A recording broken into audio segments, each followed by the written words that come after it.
Which brings me to the final point of today, which you might call against methodology, which is a bit stealing from Feierabend, but we're not going to stick around and worry about it.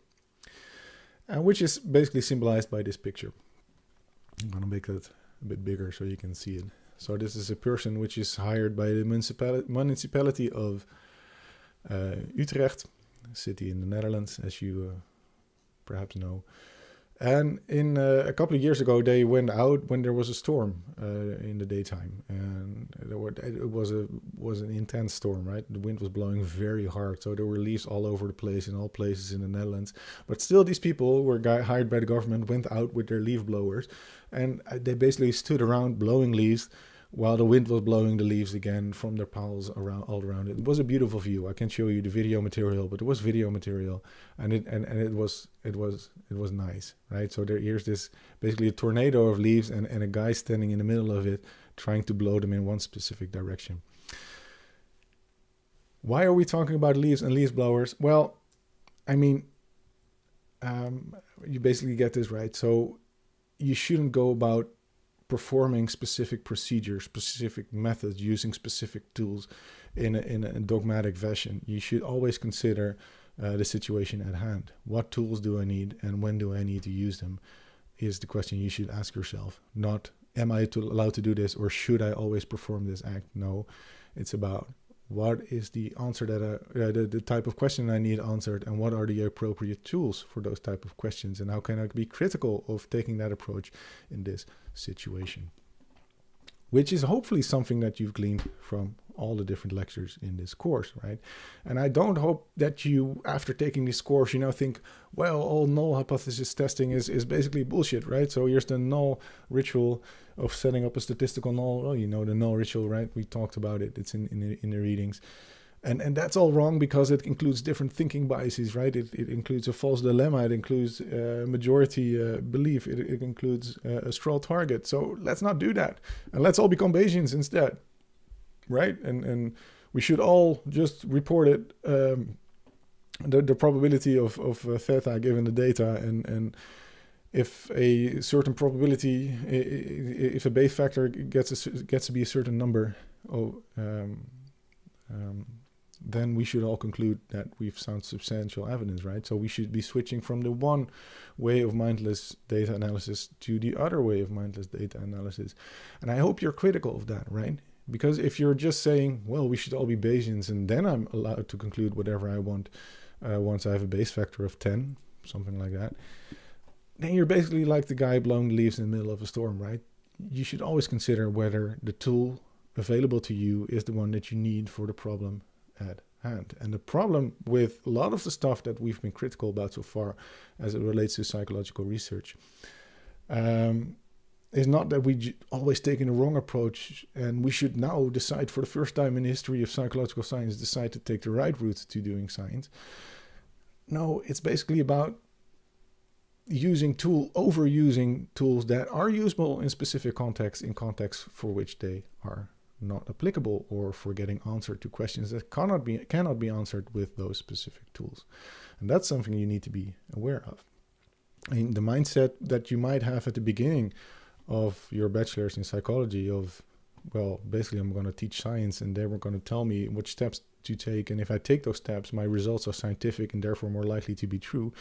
No, science is a tool set. We're trying to offer you good tools for doing the work. But there is work involved, and there is a selection of tools involved in getting the job done. So that's basically emphasized with the quote here, right? So if what the Gigerenz and Moravsky try to show here is that basically old statements, old rules about publication, about calling something an effect only if it's statistically significant and if it has a p-value below 0.05, you can scratch it out and replace it by Bayes factors of a certain magnitude. But nothing really has changed, right? We're just replacing the one way of automatic step rule following with another set of rules. And it doesn't really prevent us from becoming mindless practitioners and mindless scientists. So beware of idolatry, right? So beware of trying to find one fix-all for all your scientific in psychological questions. What we try to teach you is there's different ways of being critical about all types of approaches, and there are different tools available to you as a scientist. Some might be more useful in one context than in the other, and it's your duty as a scientist basically to find out when you need to do what, and that's hard work. That's bending over backwards to try and show how you may be wrong. That might be by doing qualitative research, that might be by doing quantitative research, that might be by using Bayesian statistics, that might be by doing null hypothesis testing, that might be by doing factor analysis, that might be by doing controlled experiments. There are different ways of going about this, and there's different tools for different situations, but this is a constant, right? Your role as a scientist is to be critical and to always be aware of how you could be wrong, and trying to prove yourself wrong using the research you perform. I hope that we were able to show you in this course, right? We started talking out about here be dragons, areas in the map that were unmarked back in the day. Turned out to be a myth, actually, that there were such maps back in the day, but it's an interesting myth, and we decided to use this for this course. Basically, all the stuff that you hadn't explored in your first year might have looked scary to you, and we've tried to introduce you to those areas, right? So we've introduced you to the reasoning about causality, about proper uses of data, statistical analyses, about the actual meaning of a comparison between p-values and alpha, about how you evaluate theories and can compare theories in the light of new data, and how we reason about constructs on the basis of measurement, what psychological measurement actually is. Summarizing a whole range of topics that you might have been somewhat slightly unfamiliar with, that might have looked scary going in there. Hopefully we've shown you that they're not, right? They're all just different problems that you should be able to deal with as a scientist. And if there's one way to summarize all the stuff you've done so far, if you forget everything after, not now, right now, but after doing the third interim exam, I at least want you to remember the gist of it, right? So I hope that you've seen that science is hard work. We should be critical, and we should strive towards transparency, openness in what we do and how we came about our conclusions, so that other people can check our steps, and we are aware of the assumptions we make as well. We should strive towards consistency in our assumptions, right? So if we're concluding one thing on the basis of an assumption, that implies something else or makes something else very likely. And we should be coherent in our thinking, or try to be coherent in our reasoning about psychological constructs and psychological measurements. And at the very least, you should be always aimed towards being able to support your decisions with reasons. And that doesn't matter whether you're becoming a scientist or whether you, after taking this course, finally know for sure that you don't want to be a researcher in psychology, but you want to be a practitioner. That's fine as well. These things apply to your work as a scientist practitioner as well. Don't be fooled by employers saying that this new tool, this new therapy works in all situations, and we should always do this and never do that. That should raise a red flag in your head, and you should always wonder on what assumptions do they base that conclusion or that choice for that specific therapy or that type of marketing or that type of approach to management, right? Whatever you're interested in, whatever your profession is going to be after this course, make sure you and your colleagues are transparent, consistent, and coherent, and support their decision with reasons. All right, that's it for scientific and statistical reasoning. But of course, there's always more, not for me. So that part is over.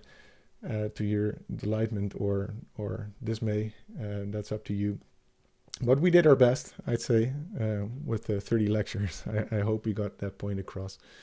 We should have, at the very least. So what's next for you is in the very near future. On Wednesday, there's a Q&A session. Feel free to attend. It helps if you post your questions in the Google form.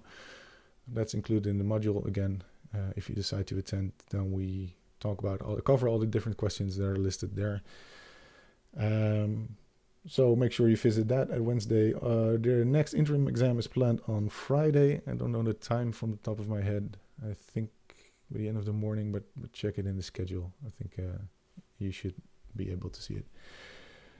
in test vision by now.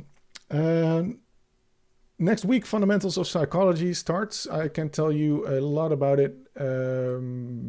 Besides, it touches on some of the stuff I talked about today, right? So we talked about realism, social constructivism, and those were basically hints about, hey, the way we go about doing research rests on very fundamental assumptions. And those assumptions are not a given. We could have assumed different stuff about what is appropriate way to approach reality, to do research, etc., which is all going to be covered in the course Fundamentals of Psychology in a more practical sense, regardless of the topic. I think the last time I talked to Lisa, one of the coordinators of the course, or the coordinator of the course, she was aiming to having a combination of live lectures as we do and pre-recorded lectures. So yeah. Keep an eye on Canvas. I think she will explain it to you, which one of the two it will be. But hopefully there's some live lectures as well as recorded ones. And also in your near-ish future, I think in a week or two or so, the enrollment for the bachelor specialization will start. I don't know, and that's a bit of an open question to you. Perhaps other people are checking in with you as well, whether you have a clear idea of what specialization you want to choose. But if not, let me know, right? I'm a coordinator for one of the specializations, not all of them. But if you let me know, then I can talk to my colleagues in the other specializations, and perhaps we can muster up some information meeting or a live session in which you can ask questions. Got the idea that perhaps you might still have some questions that would allow you to better choose your bachelor specialization, and if so, let me know and we'll try to host that in a week or two. But also let me know if you think everything is clear, right? I have a clear view of what I want to do in the second semester, and I'm able to make an informed decision with proper reasons, right? All right, any questions about anything, or any feedback for us as well would be useful, right? For us, but perhaps also for the Fundamentals of Psychology course. So if after this you think that live lectures aren't that good an idea that we thought it was using Zoom, let us know as well, right? I mean, we're basically trying to make for the best experience possible given the less than ideal circumstances.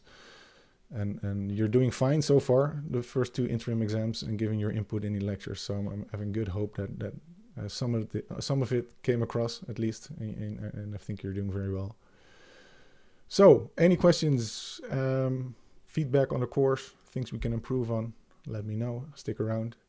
If not, I wish you good luck with the final exam. Again, I think you're very well prepared, and I think you're gonna excel also on this final exam. But if I don't talk to you on Wednesday, good luck with the preparation for Friday, and perhaps see you later. Stick around if you have questions. Thanks, guys. Thanks for your input, and it was fun, I think, at least, doing the lectures this way in Zoom and getting your input along the way. So thanks. Cheers, thank you very much. All right. Thank you so much. Thanks, Roland. Bye. Thank you. Bye. Thank you.